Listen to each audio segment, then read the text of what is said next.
So let's have a look at some forges. So here's my forge. It's solid fuel. The main fuel I use in it is coal. The fire will be here. The pipe coming in there is bringing in the air, and it's in a pipe first of all, which is surrounded a big metal box, and that metal box then has water in it going out to a little water tank at the back. Now that's called your side blast forge, and the air and the water in the box here stops the pipe getting burnt away with the fire. So you could actually make a very simple side blast forge without the whole water tank and so on, but it wouldn't last maybe too long. But it's just as simple as putting a pipe with a fan at the other end of it, a pipe coming in, maybe surrounded in clay, and shape the whole clay then to this effect in a wooden box, a wooden crate as such, and you would have a very basic and simple forge then that would last to get going. The other way then that the air could be coming in is from underneath. That's called the bottom blast forge. The bottom blast forge then would have a few holes or a grate, something to that effect at the bottom. The air again is coming up from underneath, and in that case you wouldn't have the water tank keeping the pipes cool because it doesn't burn away. If you were to make a forge, you might be using metal sheeting, and you don't have to worry about the thickness of the metal sheeting at all, because you'll build it up with either bricks or clay, something to that effect, to form a little cup shape here for your hearth or fire right there in the center in front of the air.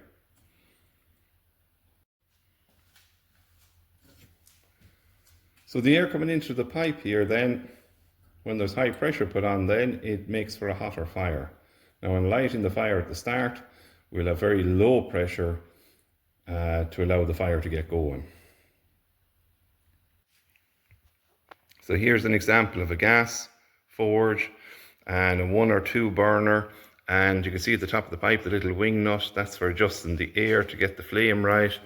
Then the entrance will be in there into the chamber, and some bricks there. It's mounted on a metal stand. Closing off the front and the back of it then just helps keep the heat, build up the heat as hot as you can inside in it. The gas forge is a very cheap forge, and it's very simple to get started, and it also has the advantage you only need a well ventilated area. You don't need to build a big chimney and so on of a solid fuel forge if the solid fuel then is indoors. So the slack tub or quench tank is another essential item at the forge. You just need a big water trough for cooling, quenching and so on. So it's usually called a slack tub. So this is only plastic. I'm going to change to a metal one or a stainless steel one if I can in time. Over here I have a 20 litre, 5 gallon, it's an old oil drum that's cleaned out, and I have a water quench inside in that. So a quench tank can also refer to when we're heat treating metals. So if we're making a tool from medium carbon steel or high carbon steel, or a knife from high carbon or an alloy steel, we might be using the quench tank then for the heat treatment.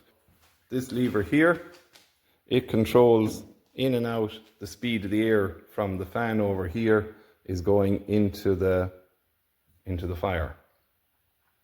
So I just have a pipe, and when I pull out the flap, all the air is going into the pipe. When I push back the flap, very little air is going into the pipe.